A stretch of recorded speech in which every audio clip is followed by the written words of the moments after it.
તો વધુ આકરો બન્યો હીટવેવનો કહેર રાજ્યમાં હજી પણ 6 દિવસ ગરમીથી રાહત નહીં મળે। બનાસકાંઠામાં તાપમાન 45 ડિગ્રી સુધી પહોંચ્યું। અમદાવાદ, ગાંધીનગર, જામનગર અને કચ્છમાં તાપમાન 44 ડિગ્રીને પાર। કચ્છમાં 44.1 ડિગ્રી તાપમાન, જામનગરમાં 44.5, અમદાવાદ અને ગાંધીનગરમાં 44.5 ડિગ્રી તાપમાન, વડોદરામાં 43.2 ડિગ્રી, આણંદમાં 43.5 ડિગ્રી તાપમાન નોંધાયું। વલસાડ, પોરબંદર, ભાવનગરમાં આજે હીટવેવની આગાહી કરવામાં આવી। સુરેન્દ્રનગર અને જૂનાગઢમાં પણ આજે હીટવેવની આગાહી। સૌરાષ્ટ્રમાં પાણીની પારાયણને લઈને રાજકોટ જિલ્લા કોંગ્રેસ પ્રમુખ લલિત વસોયાનું નિવેદન। કહ્યું, રાજકોટ સહિત સૌરાષ્ટ્રમાં પીવાના પાણીની કટોકટી, ઘરે ઘરે પીવાનું પાણી પહોંચાડવાના સરકારના પોકળ દાવા।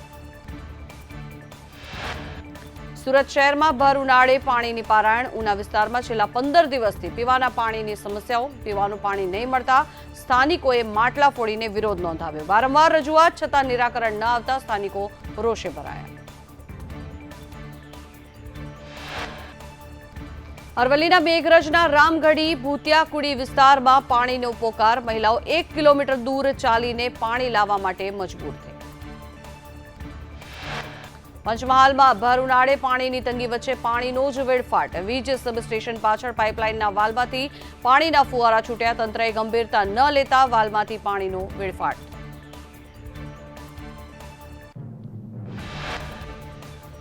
સુરતમાં કાળઝાળ ગરમીથી લોકો ત્રાહિમામ। શહેરમાં તાપમાન 40 ડિગ્રીને પાર પહોંચ્યું। ગોળદોડ રોડ પર સેવાભાવી સંસ્થાઓએ શેરડીના રસ અને છાશનું વિતરણ કર્યું। સાબરકાંઠામાં કાળઝાળ ગરમીથી લોકો ત્રાહિમામ પુકારી રહ્યા છે। જિલ્લામાં તાપમાનનો પારો 46 ડિગ્રીને પાર પહોંચ્યો છે, ત્યારે રાજ્યમાં સૌથી વધુ તાપમાન હિંમતનગરમાં નોંધાયું। ગુજરાતના 18થી વધુ શહેરોનું તાપમાન 40 ડિગ્રીને પાર। બનાસકાંઠાના પાલનપુરમાં હીટવેવની અસર। પાલનપુરમાં તાપમાનનો પારો 41 ડિગ્રી પર પહોંચ્યો। તાપમાનનો પારો 41 ડિગ્રીએ પહોંચતા જનજીવન પણ પ્રભાવિત થયું। મુસાફરોની ભરેલી રહેતું આ પાલનપુર બસ સ્ટેન્ડ સાવ સુમસાન ભાસી રહ્યું છે। યાત્રાધામ દ્વારિકાના દરિયા કિનારે સહેલાણીઓ ઉમટ્યા। ગરમીને લઈને ગોમતી નદીમાં પ્રવાસીઓએ સ્નાન કર્યું। દ્વારકાના દરિયા કિનારે હજારો પ્રવાસીઓએ મોજ માણી। લોકો ગરમીથી બચવા ગોમતી નદીમાં સ્નાન કરી રહ્યા છે। સુરેન્દ્રનગર જિલ્લામાં ગરમીનો કહેર। ગરમીથી બચવા માટે લોકોએ વોટર પાર્કમાં મજા માણી। સુરેન્દ્રનગરમાં વોટર પાર્કના નાના બાળકોથી લઈને સૌ કોઈ ઉમટી પડ્યા। કાળઝાળ ગરમીમાં વોટર પાર્કમાં વિવિધ રાઇડ્સની પણ મજા માણી। વાવાઝોડાને લઈને સૌથી મહત્વના સમાચાર। બંગાળની ખાડીમાં બની શકે છે લો પ્રેશર। 22 મેના રોજ લો પ્રેશર સર્જાવાની સંભાવના વ્યક્ત કરવામાં આવી। લો પ્રેશર ડિપ્રેશનમાં ફેરવાય તેવી હવામાન વિભાગે શક્યતાઓ વ્યક્ત કરી। હવામાન નિષ્ણાંત અંબાલાલ પટેલે 7 થી 14 જૂન સુધી ગુજરાતમાં ચોમાસું બેસવાની આગાહી કરી। તેમણે કહ્યું, 24 મે સુધીમાં અંદમાન નિકોબાર ટાપુ પર ચોમાસું બેસી જાય, પછી 26 મે થી 4 જૂન વચ્ચે રોહિણી નક્ષત્રનો વરસાદ થશે। 30 જૂન સુધી હવામાનમાં પલટો આવતા ગરમીમાં પણ વધઘટ થશે। વધુમાં આગાહી કરતા જણાવવામાં આવ્યું, 28 મેના રોજ ભારતના દક્ષિણ છેડે વરસાદ આવી શકે છે। મેના અંત અને જૂનની શરૂઆતમાં અરબી સમુદ્રમાં ચક્રવાતની શક્યતા। 17 થી 24 જૂનના રોજ ભારે ગાજવીજ સાથે વરસાદ થઈ શકે છે। આ વખતે રાજ્યમાં 106% વરસાદની શક્યતાઓ પણ અંબાલાલે વ્યક્ત કરી। દાહોદ જિલ્લાના વાતાવરણમાં આવ્યો પલટો। ઝાલોદમાં કમોસમી વરસાદ આવ્યો। વરસાદ પડતા શહેરના રસ્તાઓ પર પાણી ભરાયા।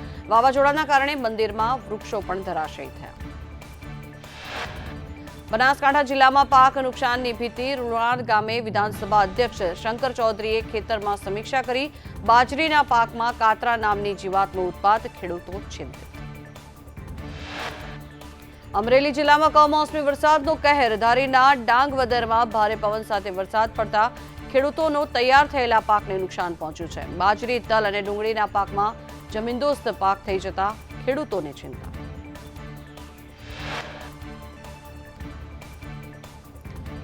ડાંગવદરમાં કેરીના બગીચા ધરાવતા ખેડૂતોના અનેક વૃક્ષો ધરાશયી થયા। આંબાના ઝાડ પરથી કેરી પણ ખરી પડી। પીજીવીસીએલના અનેક થાંભલાઓ પણ પડી ગયા।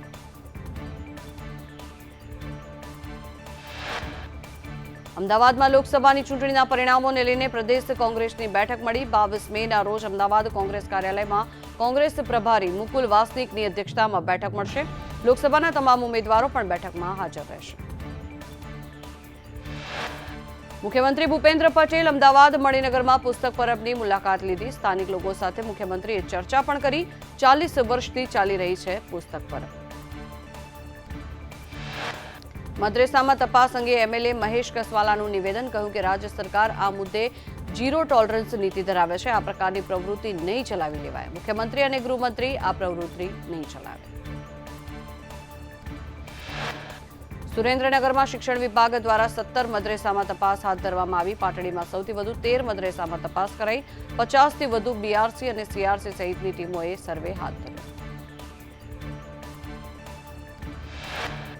તપાસમાં અભ્યાસનો સમય, મદ્રેસાનું નામ, પગાર ચૂકવવાનો સ્ત્રોત અને સંચાલન કરનારનું નામ, બાળકોની ઉંમર સહિતની તપાસ હાથ ધરવામાં આવી. 2 દિવસમાં રિપોર્ટ તૈયાર કરી ગાંધીનગર મોકલવામાં આવશે. અમરેલી જિલ્લામાં ખાખી વર્દી પહેરીને મહિલા પોલીસકર્મીએ રીલ્સ બનાવી. ચાલુ ફરજ દરમિયાન મહિલા પોલીસકર્મીએ વિડીયો બનાવીને જાહેરનામાનો ભંગ કર્યો. પોલીસ યુનિફોર્મમાં બુલેટ સાથે રીલ બનાવતા વિવાદ સર્જાયો. તો પોઈચામાં ગોઝારી ઘટના બાદ વહીવટીતંત્રએ નિર્ણય કર્યો, કોઈપણ જાતની વિધિ કરવા 1 કિલોમીટર દૂર રહેવું પડશે. નદી તટથી 1 કિલોમીટર દૂરથી જ રોકવામાં આવશે. પોઈચા ઘાટ પર કોઈપણ વિધિ માટે પ્રતિબંધ ફરમાવી દેવામાં આવ્યો. નર્મદા જિલ્લા તંત્રના નિર્ણય સામે લોકોમાં ભારે રોષ.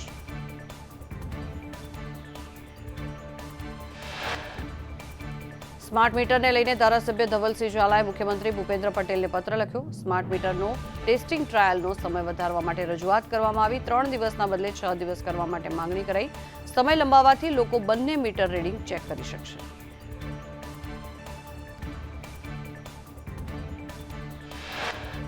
સુરેન્દ્રનગરમાં વિરોધ બાદ સ્માર્ટ મીટરની યોજના મોકૂફ રાખવામાં આવી. 1500 ઘરમાં સ્માર્ટ મીટર લગાવ્યા બાદ વિરોધ થતા નિર્ણય કરવામાં આવ્યો. નવા મીટરમાં 4 ગણું બિલ આવતું હોવાની લોકોની ફરિયાદ. સુરતમાં નેશનલ હાઈવે 48 પર 5 કિલોમીટરથી વધુ ટ્રાફિક જામ સર્જાયો. નવી પારડી ગામ પાસે ટ્રાફિક જામના દ્રશ્યો સામે આવ્યા. વાહનોની લાંબી કતારો લાગતા લોકો હેરાન પરેશાન થયા. સંદેશ ન્યૂઝના ધારદાર અહેવાલની અસર. સુરતમાં આવકના દાખલા માટે વધારાનું કેન્દ્ર શરૂ કરવામાં આવશે. પુણા વિસ્તારમાં વધારાનું જન સુવિધા કેન્દ્ર શરૂ કરાશે. સવારે 7 થી રાતના 12 વાગ્યા સુધી કેન્દ્ર શરૂ રહેશે. દાખલા માટે સામાન્ય કરતા 3 ગણી અરજી. અમદાવાદમાં એએમસીની ગંભીર બેદરકારીથી શહેરીજનોને હાલાકી. ડ્રેનેજ કનેક્શનની અધૂરી કામગીરીને લઈને રોડ તોડી પાડ્યો. માણેકબાગમાં નવા બનેલા રોડને તોડતા પ્રજામાં ભારે રોષ.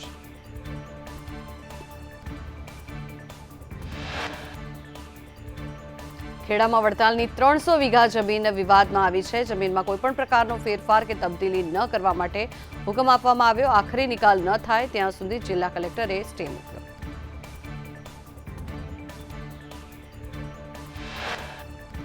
વડતાલમાં સરકારી જમીનનો દસ્તાવેજ થયા બાદ વિવાદ સર્જાયો. ભૂગર્ભ ગટર અને પમ્પિંગ સ્ટેશન માટે જમીન સંપાદન થઈ હતી. અધિકારીઓની મિલીભગતથી જમીન હડપી હોવાનો સરપંચનો આક્ષેપ. સિંહની પજવણીનો વધુ એક વિડીયો વાયરલ થયો. કારના બોનેટ પર બેસીને સિંહ પાછળ કાર દોડાવી. સિંહની પજવણીને લઈ સિંહ પ્રેમીઓમાં ભારે રોષ.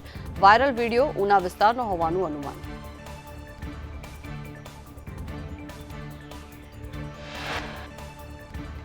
ગીર સોમનાથ જિલ્લાના કોડીનારના રેવન્યુ વિસ્તારમાં અને નવા ગામના વાડી વિસ્તારમાં પરિવાર સાથે વિફરેલી સિંહણે તોફાન મચાવ્યું. સિંહણે એક માનવ હુમલો પણ કર્યો.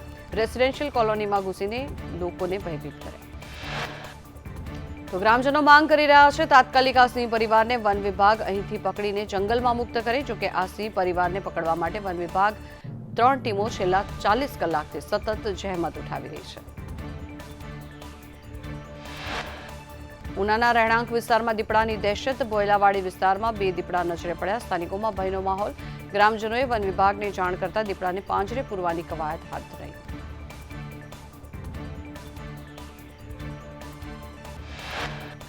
સાવલીમાં આનંદ મેળામાં ચકડોળ ક્ષતિગ્રસ્ત થવાની ઘટના સામે આવી છે. ચકડોળમાં લોખંડના પતરા ઉખડી ગયા. સંચાલકે તાત્કાલિક મેળો બંધ કરાવ્યો. કોઈ જાનહાનિ થઈ નથી.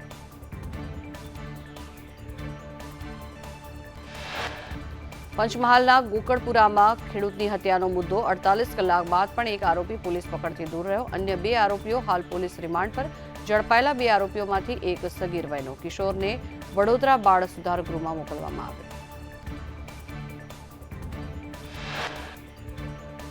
વલસાડ રૂરલ પોલીસને મળી સફળતા. વલસાડના રૂરલ વિસ્તારમાં પામ ઓઇલ ચોરી કરતી ટોળકીને પોલીસે ઝડપી પાડી.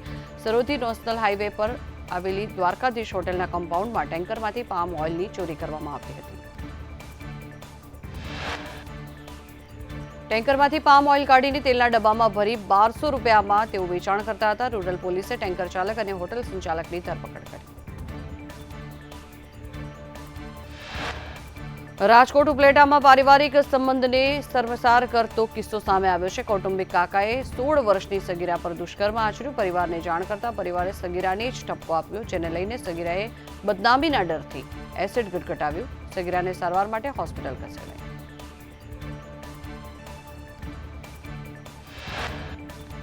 આવતીકાલે લોકસભાની ચૂંટણીના 5મા તબક્કામાં 49 બેઠકો પર મતદાન થશે. મહારાષ્ટ્રની 13, યુપીની 14, બંગાળની 7, બિહારની 5 બેઠકો પર થશે મતદાન. અમેઠી અને રાયબરેલીમાં પણ આવતીકાલે થશે મતદાન.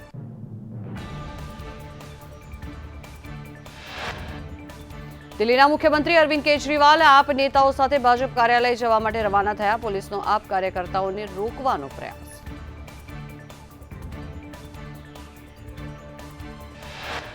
ઉત્તર પ્રદેશના મુખ્યમંત્રી યોગી આદિત્યનાથે મહારાષ્ટ્રમાં ચૂંટણી સભા સંબોધતા કહ્યું કે મોદીને 3જી વાર વડાપ્રધાન બનાવવો.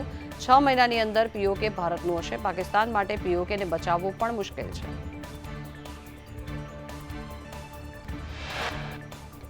કેન્દ્રીય ગૃહપ્રધાન અમિત શાહે ઝાંસીમાં સભાને સંબોધતા કહ્યું કે અમારી પાસે નરેન્દ્ર મોદી છે. અમે એટમ બોમ્બથી ડરતા નથી.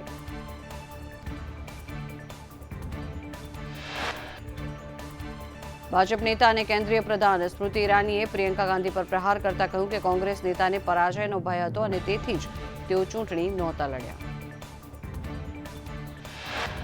જમ્મુ કાશ્મીરના અનંતનાગમાં રાજસ્થાનના પર્યટક દંપતીને આતંકીઓએ ગોળી મારી. આતંકીઓએ પહલગામમાં ટુરિસ્ટ કેમ્પને નિશાન બનાવી જયપુરના પ્રવાસી દંપતી પર ફાયરિંગ કર્યું. સમગ્ર વિસ્તારમાં જવાનોની કિલ્લેબંધી.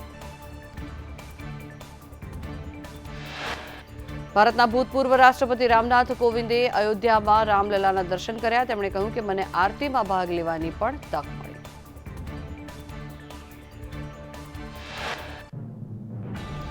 આઈપીએલ 2024માં રોયલ ચેલેન્જર્સ બેંગલુરુએ ચેન્નઈ સુપર કિંગ્સને 27 રનથી હરાવ્યું. આ જીત સાથે આરસીબીએ પ્લેઓફમાં જગ્યા બનાવી લીધી.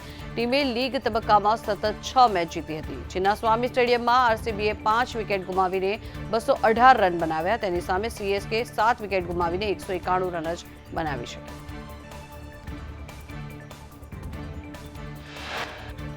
ફૂડ એન્ડ ડ્રગ વિભાગે હિન્દુસ્તાન કોકા-કોલા પેઢીને દંડ ફટકાર્યો. ખેડાના કોલ્ડ સ્ટોરેજમાં તપાસ માટે મોકલાવાયેલા પલ્પના નમૂના મિસબ્રાન્ડ કર્યા હોવાનું સામે આવ્યું. ઝડપાયેલો જથ્થો નાશ કરવાનો હુકમ કરાયો. મોરબીના હળવદમાં જોખમી હોર્ડિંગ્સને લઈને તંત્ર એક્શન મોડમાં છે. જોખમી હોર્ડિંગ દૂર કરવા માટે એજન્સીઓને તંત્રએ જરૂરી આધાર પુરાવા અને હોર્ડિંગ ઉતારવા માટે 3 દિવસનું અલ્ટિમેટમ આપ્યું. પંચમહાલના શહેરામાં પાણીને લઈને લોકો પરેશાન. સાંતાકુંજ સોસાયટી સહિત અન્ય વિસ્તારોમાં સતત 2 દિવસથી નળમાં દૂષિત પાણી આવી રહ્યું છે. નળમાં દુર્ગંધયુક્ત પાણી આવતા સ્થાનિકો રોષે ભરાયા. ભાવનગરમાં મહાનગરપાલિકા દાવાઓ કરી રહી છે કે પ્રી મોન્સૂન કામગીરી શરૂ થઈ ગઈ છે, પરંતુ એક પણ વિસ્તારમાં મહાનગરપાલિકાની પ્રી મોન્સૂન કામગીરી થઈ નથી. દર વર્ષે પ્રી મોન્સૂનની કામગીરી કરવામાં આવે છે તો પણ પાણી ભરાવાની સમસ્યાનો કોઈ જ ઉકેલ આવતો નથી.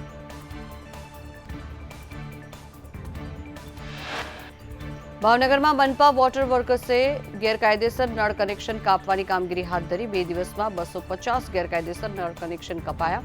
પાણી ચોરી કરનાર સામે મનપાની લાલાક. ગીર સોમનાથના શિંગોડા ડેમમાંથી 16 ગામોના ખેડૂતો માટે સિંચાઈનું પાણી છોડવામાં આવ્યું. ઉનાળુ સિઝન માટે પાણી છોડાતા ખેડૂતોને ઉનાળુ પાકમાં ફાયદો થશે.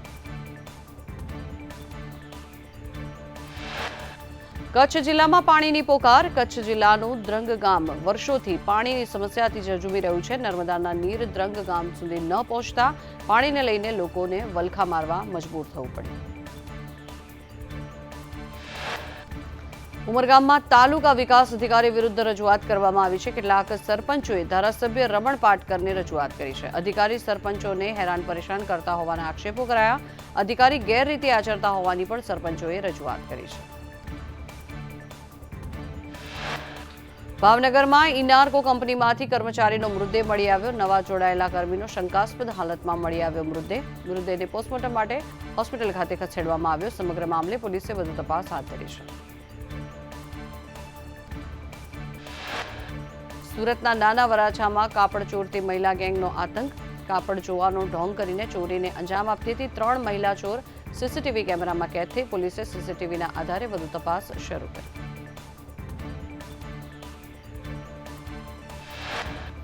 સુરતના વરાછા વિસ્તારમાં બૂટ ચોરોનો પણ આતંક સામે આવ્યો છે. જ્વેલર શોપની બહારથી મોંઘા બૂટની ચોરી કરી. ફોન પર વાત કરતા બૂટ ચોરીને શખ્સ ફરાર થયો.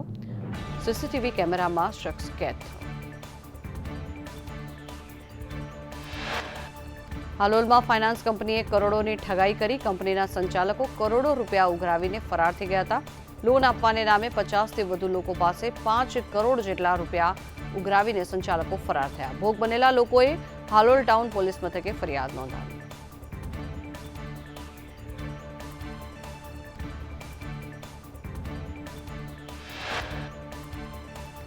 દમણના કચી ગામમાં નજીવી બાબતમાં યુવકની હત્યા કરી દેવામાં આવી. 2 યુવક વચ્ચે બોલાચાલી બાદ તીક્ષ્ણ હથિયારથી યુવકને ઘા ઝીકીને મોતને ઘાટ ઉતારી દેવામાં આવ્યો. પોલીસે હત્યાને લઈ વધુ તપાસ હાથ ધરી છે. કડીમાં પત્નીને છેડનાર વ્યક્તિની હત્યાનો કેસ. કોર્ટે હત્યા કરનાર પતિની જામીન અરજી ફગાવી. લાલભા નામના શખ્સે સાથી કર્મીની હત્યા કરી હતી.